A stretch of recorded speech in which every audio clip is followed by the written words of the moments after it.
Honestly speaking, yes, for the first few months, there was a degrowth, both at Delhi and Hyderabad. Hyderabad got impacted more because for Hyderabad, Middle East is one of the major international destinations versus Delhi, which is actually a global airport, and so it was Delhi came back pretty quickly. Traffic that was lost by Indian flag carriers that was quickly lapped up by some international carriers out of Europe, and including your Middle East carriers. They had also lost out on it, but traffic came back as far as Delhi is concerned on the international side of it. Hyderabad, of course, took a little longer period of time to come back. A lot of workers go from that part of India to work in the Middle East, and also Middle East is a major hub for travelers from Hyderabad to into Europe or into the US. So that had impacted, and there continues to be little softness on the international side in Hyderabad. But like I said earlier, it's mostly because of rationalization of flights by one of the Indian flag carriers.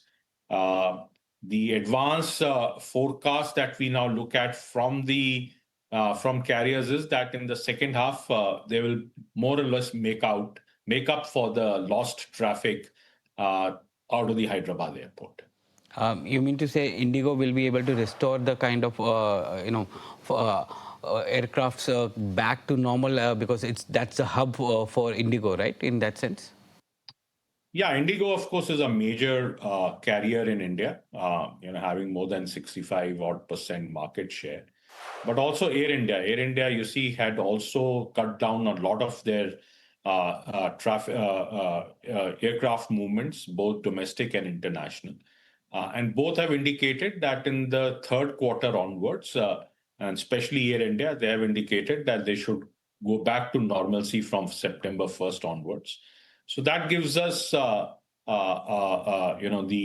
confidence that in the second half of the fiscal year, the traffic should be back to its original form.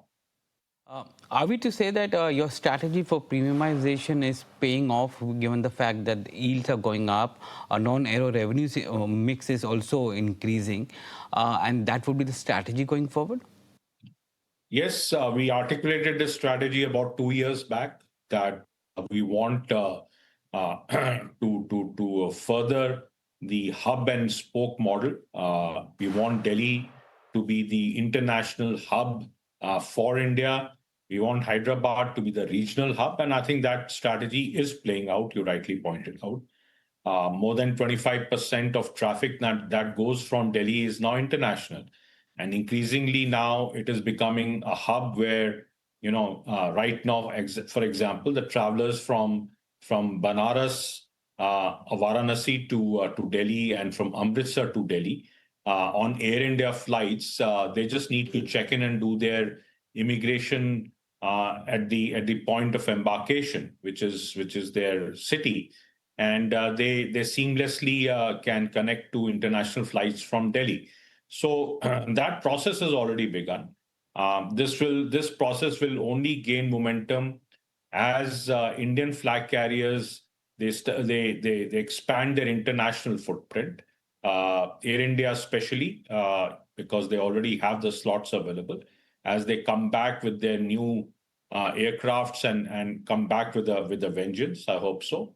And also Indigo, as they start their new international operations in the new form, in compliance with the local regulator as far as the cabin crew usage is concerned.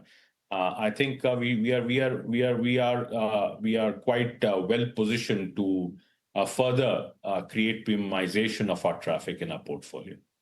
How is the portfolio scaling up for you? Nagpur and Bhogapuram have now been added. What is the kind of initial traffic growth coming in? When do you see stabilization of traffic in these two cities? So Nagpur is a brownfield airport, and it has about 3 million passenger throughput right now, and that will get added ever since we have taken over Nagpur. So you will see those numbers in our quarter 2 presentation which we do usually by October. And Bhogapuram is, while it's a greenfield airport, again a 3 million passenger throughput over there.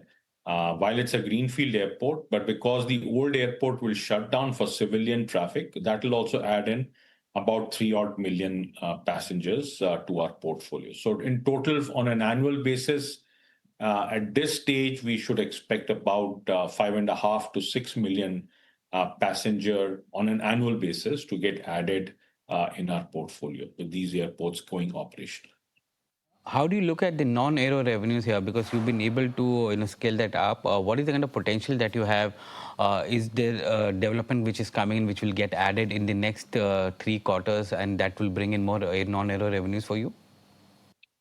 So, from a portfolio perspective, we have always said that the non-aero, will grow at around 15 odd percent year on year, with the EBITDA margins of about 17 to 18%. That's our target, and we maintain that forecast for investors. Nagpur is very early stage. It's not an international airport destination. So obviously, a lot of development work will have to happen in Nagpur. The stage 1 of that is, of course, refurbishment of the Nagpur airport.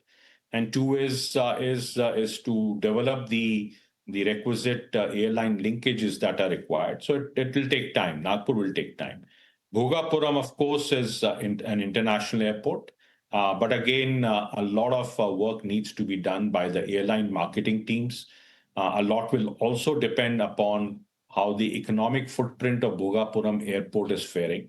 As of now, from a medium-term perspective, Vishakhapatnam is a very big destination now of capital and investment.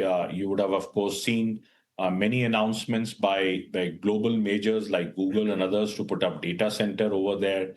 There are conversations that are happening of aerospace and defense industries setting up their shop in and around Vizag. There is a good movement now of hotel resorts coming on the coastline. So I think there's a good tailwind that is there for Vizag, and hence, as that economic activity picks up, surely would the traffic at the airport. So a lot of work to happen in both these airports. Saurabh, if I look at the business, it's pretty much broken down into 3 halves. One is a regulated entity, which is aero business. The second one is the consumer platforms that you're creating within these properties, and third is a real estate development that you're doing. How do you see all of them? Running up, or what is the kind of pathway that you see for especially the consumer part and the real estate development part?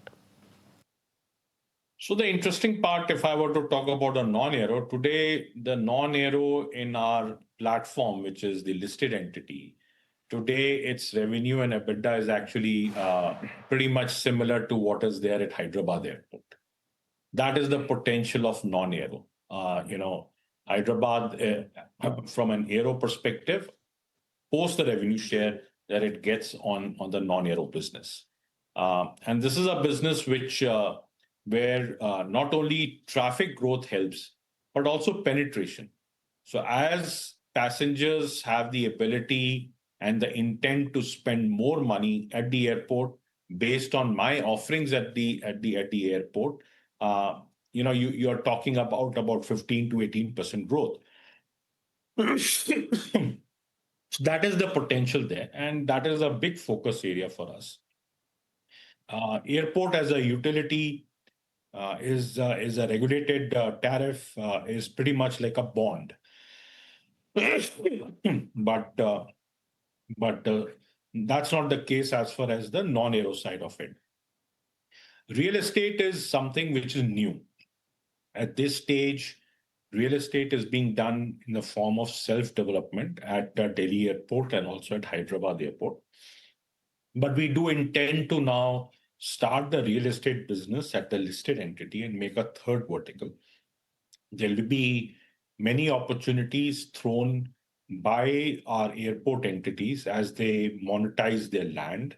Whether it is Delhi, Hyderabad, Goa, now of course Bhogapuram, as you see as we go forward, and hence the listed entity will bid for these land parcels in competition with other real estate developers. And if it wins, we'll develop a real estate development side of the business. Very early stages in that, but it's a very important segment that we are developing. The true colors of the real estate business will be seen in our P&L and balance sheet in 2 to 3 years time. Initially it will be a time of investment where the capex will be undertaken to develop these commercial assets, and later of course as those commercial assets get monetized, the cap value will get reflected with development margins at the listed entity.